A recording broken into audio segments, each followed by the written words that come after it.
Hello, ladies and gentlemen, and welcome to today's episode of News Story Roulette. That's what I'm going to call this because I have a lot of different things to talk about, and I'm just going to kind of flick my finger up the screen on X and see what it lands on, and that's what we're going to discuss. I do know that one of the things I want to discuss, which a lot of people may kind of be like, who cares, is kind of a big deal in my opinion. There was a Cubs game, and one of the players, his name is Matt Shaw, he missed the Cubs game. I think it was the Cubs against the Mets, right? And there was an announcer by the name of Gary Cohen, feels accurate, Gary Cohen, who made a comment about the fact that Matt Shaw missed the Cubs game. He was like, oh, you know, I can't believe he's missing this game, all because he was able to get an invite to the Charlie Kirk funeral, right? And he said something along the lines of, I feel like that's wrong or weird, whatever words he used there, to miss a game for something like that when it's not a close friend or a family member. And now you have teams like the Mets, New York Mets, the Mets, who are saying that they are going to boycott the games until Gary Cohen apologizes, because Gary Cohen, as long as he's like sitting here talking shit about Matt Shaw for missing this to go to Charlie Kirk's funeral memorial, this guy missed a game of announcing, because he's an announcer, for his pet's funeral. Yeah, you're going to tell me, because in the thing he goes, I'm not trying to be political here, but it's like, bro, yeah, you are, because why did you even bring it up? Why did the reason that he missed the game even matter? The fact was he wasn't at a game. Let it go. There was somebody that he wanted to go and give his respects to. And for you to sit there and talk crap about him does not bode well or sit well with a lot of people. Probably doesn't bode well for your future, I don't want to say job, because that feels like it's, you know, too much, but it's going to cause issues for a lot of people who may have liked Gary Cohen to begin with. And I just wanted to bring it to your attention because I think it's a big deal. Let's see. Hold on. Let's see if I can get this to play. Listen. I don't want to talk about any of the politics of it, but the thought of leaving your team in the middle of a race for any reason other than a family emergency really strikes me as weird. It's unusual. I think it's so really strikes him as weird. It's like, bro, you skipped one for your pet, which some people will say it's just a pet. Now, a lot of people will say that's also a family member, right? But this was a human being who was assassinated, and Matt Shaw wanted to be there again to give his condolences and be part of this, and instead this guy is like dragging him for it, and I think it's trash personally, and I wanted to bring it to your attention because I think it's great that Mets fans are boycotting the team and refunding tickets. They're refunding tickets until the announcer Gary Cohen publicly apologizes for criticizing Cubs player Matt Shaw for missing a game to attend Charlie Kirk's memorial, pointing out that, like I just said, that Cohen himself skipped a game after the death of a pet. Again, this rules for thee but not for me thing, it's getting a little bit old. Speaking of getting old, although it only came out about 3 hours ago, so it's technically brand new, House Democrats are introducing articles of impeachment against RFK Jr. Tell me you're surprised, because I'm sure as shit not. They try to impeach everybody. Speaking of impeachment, Whoopi Goldberg, her dumb ass. You know, the fact that The View is still kicking. Is there something in my tooth? No, it looked like it for a second. Anyway, the fact that The View is still on the air is crazy to me. And the fact that they keep giving Whoopi Goldberg a microphone or whatever you want to call it and letting her just run her mouth, absolutely ridiculous to me. But this is what happened, y'all. This came out a couple hours ago on USA Today. It says Whoopi Goldberg is pushing for the United States, to get this, to invoke the 25th Amendment after President Donald Trump's controversial speech at the United Nations General Assembly. Controversial if you believe in the climate change and all these other things, and if you whatever. But anything that President Trump does, the left is going to call controversial no matter what. He could tell you that oxygen is necessary to live, and they're going to be like, I don't know about that. I mean, that feels real controversial, and I feel like we should all just stop breathing. Because heaven forbid, you know, whatever. Anyway, but it says during a discussion on The View about the speech in which Trump went off, this is USA Today, okay, so take the words with a grain of salt, in which Trump went off the cuff for nearly an hour after a teleprompter mishap. The co-host poked fun at the president for blaming the viral escalator incident on the UN and criticized his comments on immigration and climate change in front of the world's leaders. Whatever. Goldberg said the speech may have raised concerns from the rest of the world. And this is her quote. I don't think the world is laughing at us. They are really worried for us. Now, let me just go ahead and jump in here real quick and let you know that no, they're probably laughing at us because we have men dressing as women and pretending they can have babies. And the left is applauding it. Okay, here's the rest. She then tried to make a reference to an amendment, which she didn't know which one it was, and then co-host Sunny Hostin had to point it out, which, you know, she's not exactly the brightest bulb in the bunch either. Eventually pointed out as a 25th Amendment, which, in case anybody's curious, it addresses what happens if the president or vice president of the United States dies, resigns, becomes incapacitated, or is otherwise unable to fulfill their duties. Why that word was so hard just then, I don't know. And she made the comment, so they questioned Biden's competence. If Biden had acted like this, I would have said, yeah, take him and sit him down somewhere. But this was not presidential, and this was not helpful. This is what Whoopi Goldberg, hello, that's her big face, that's what she had to say about President Trump and the 25th Amendment and invoking the 25th Amendment. She's dumb as shit. Let me explain why. Biden literally would just walk in circles and not know where he was, what he was doing. He would mumble. He couldn't speak sentences, although some days I have trouble too, so I can't even really say much there. Auto-pinned the shit out of everything towards the end of his presidency, which also we should talk about the fact that President Trump has trolled the absolute bejesus out of Joe Biden on this new presidential gallery wall that's up at the White House. We'll get to that later though. But for Whoopi Goldberg to think that anything that President Trump has done warrants the 25th Amendment, ma'am, tell me you don't understand how amendments work without telling me you don't understand how amendments work, because that ain't it, boo. Anyway, Whoopi Goldberg is pointless, washed up, has been, just happens to have the ability to talk on a TV show. I still don't know why she's there. But anyway, so where are we going? The auto pin, look. ABC News posted this. The White House has installed a new presidential portrait gallery. This isn't new. This came out a couple days ago, but I'm bringing it to you now. While the new Presidential Walk of Fame, as they're calling it, features portraits of all the presidents in gilded frames, former President Biden's portrait is replaced with a picture of an auto pin, which, if you haven't seen it, I would love to show it to you if the picture will come up. No, that's what we're doing here? Okay. Here, it won't let me enlarge it, but that's what we've done here. So before President Trump, you have Joe Biden, but they have as an auto pin. Don't drag me for this, but I don't agree with him doing that. And the reason is, I would like people to put a face to all of the dumb shit that has gone on the last 4 years when Joe Biden was president. I want that picture of him where he's like, you know, mouth hanging open, just looking lost as all get out. I would love that to be up there instead of the auto pen. Because when people, future children and young adults, are walking through the White House and they've heard stories of the 4 years where the United States of America went to absolute shit, or you guys loved it yesterday when I said cyclone of fuckery, because that's what it was for 4 years. We're still trying to get out of that cyclone. Like, we're still up in it a little bit, not nearly as bad as we were.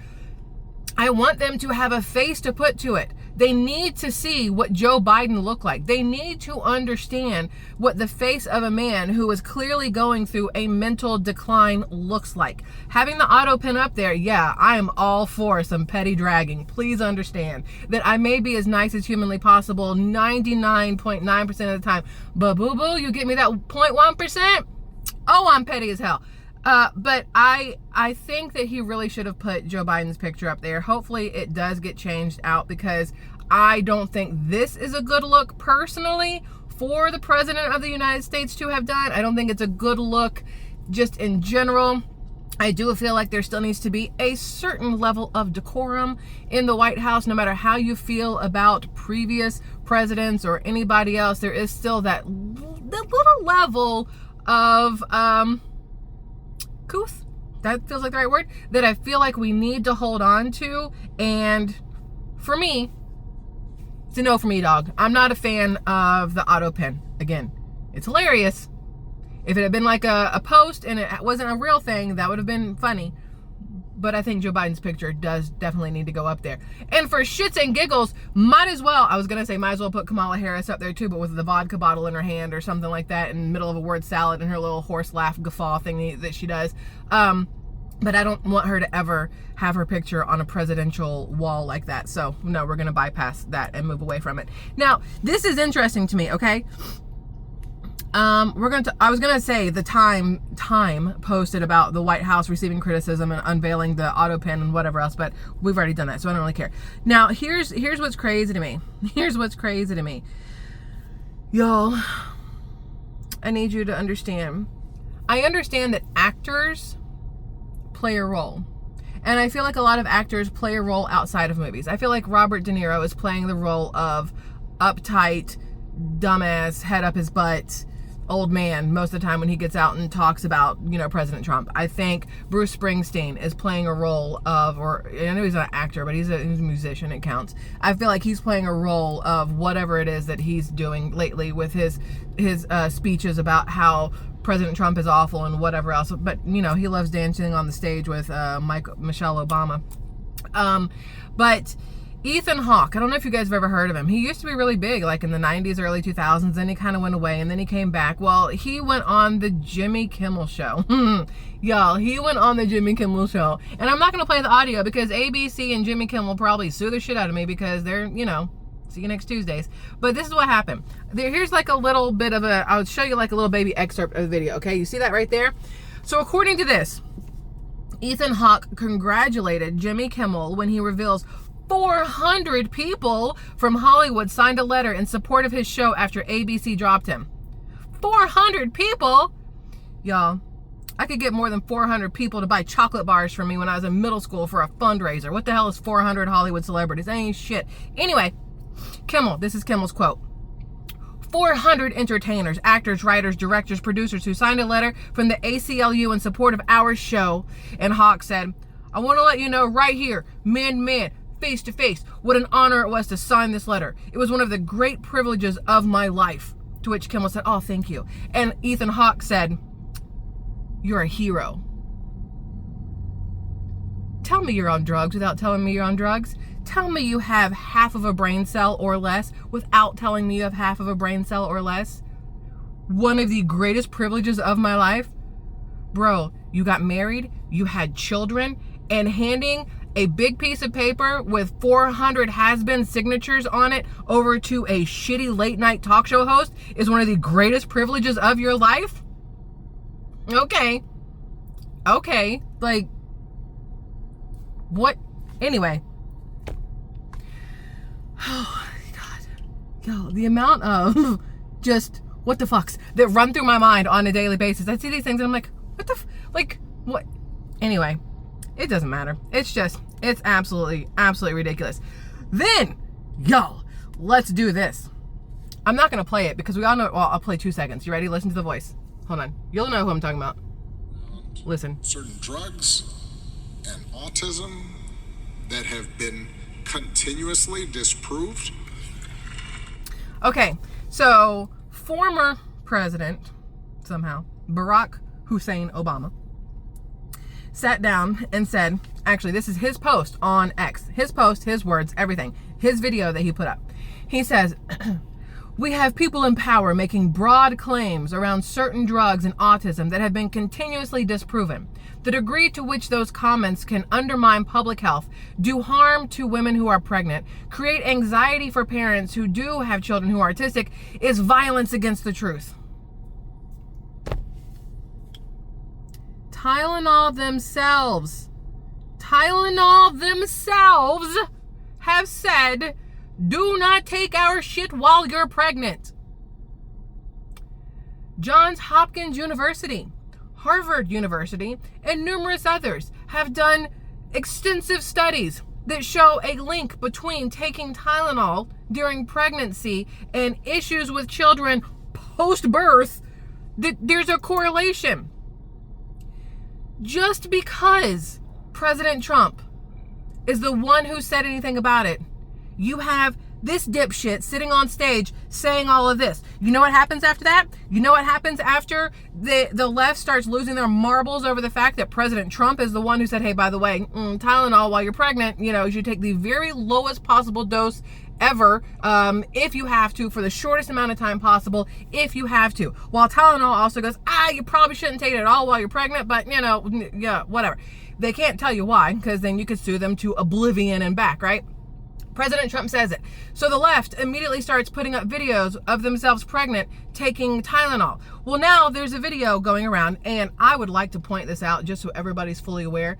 I have no proof that this is actually happening, but I do not put it past libtards to be this incredibly stupid, all right? So there's this video or this story going around. A lot of people are commenting or making videos about it and posting it, of some lady who was 23 to 25 weeks pregnant. Everybody says the same thing, 23 to 25 weeks pregnant, that she saw what Donald Trump said, and because she wanted to disprove the president, she OD'd on Tylenol and had to be rushed to the hospital, and now she's going through liver failure, and it looks like she's not going to make it.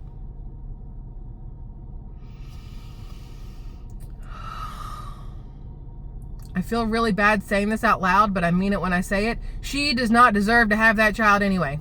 That child needs to go to a loving family that will not try to prove a point to their leftist retard friends by downing a bottle of Tylenol to show just how strong their TDS is. What the fuck is wrong with people? And her husband, okay, I'm going to read this to you.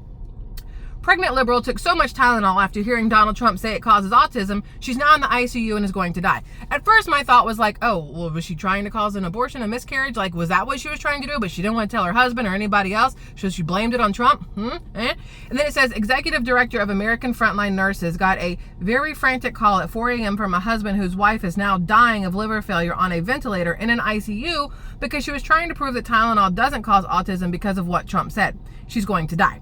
Whether or not you believe the Harvard study or not is not the issue here. The issue is that she's somewhere between 23 to 25 weeks and she overdosed on Tylenol and she's going to die. Now, like I said, we cannot prove that this actually happened.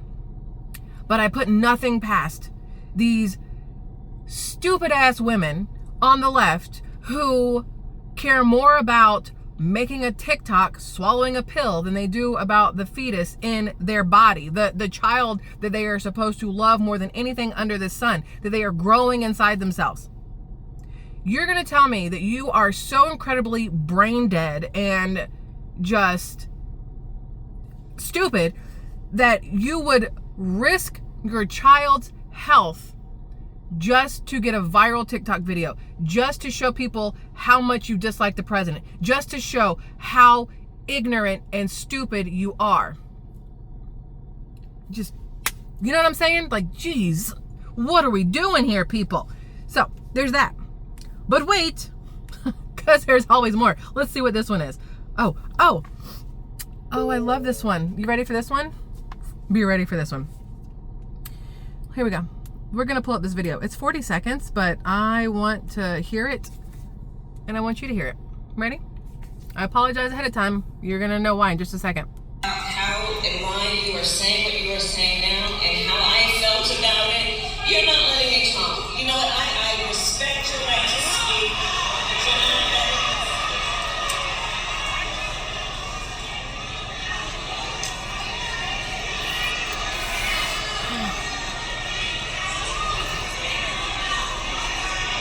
All right, that's all you need.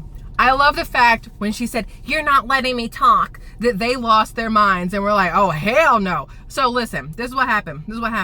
Kamala's book tour event in New York City got and then she gets up and walks to the stage and edge of the stage and starts pointing fingers and like mom-splaining things to them, although she's not really a mom. And then like, ma'am, oh, honey, that's a fighting stance. I need everybody to understand that's a fighting stance. But she said, okay, so it got interrupted by a pro-Palestine protester, right? And it says she got rattled. And she's like, you're not letting me talk. Let's bring the temperature down. But what's funny is she calls Trump a communist dictator, but the second it impacts her personally, she wants to calm it down. The second somebody interrupts her when she's talking, you're not letting me talk, gets up out of her seat to go start jabbing her finger at the people that are talking. This is why, if she had been president, we would have been nuked by now, 100%. There's no way that we would not be in the middle of just a Mad Max movie scene if Kamala Harris had become president. It would just be absolutely horseshit here. Like, anyway, so there's that. I thought it was hilarious. Then you have, obviously, elephant in the room here, the government shutdown. Hiccups. The U.S. government will go into a partial shutdown of non-essential services next week, okay?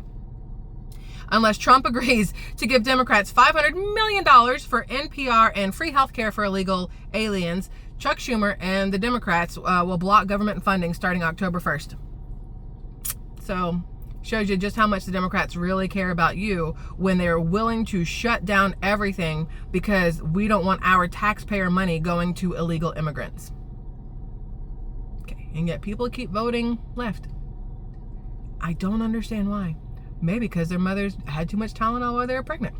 That's all I got for you. I don't know. Listen, there's a ton more we're going to do later, but I need to go get my child now. I didn't realize how late it was when we started this, so I love y'all. Thanks for being here for this little, like I said, newsreel roulette. Ooh, that's a fun name. Newsreel roulette. I say that 3 times fast. I will mess it up. We'll do this again later. I love y'all immensely. Please let me know all your thoughts in the comment section below. I'd love to hear them because I know y'all are going to just have a lot of fun like I do. And then I'll see you later. Okay? Love y'all. Bye.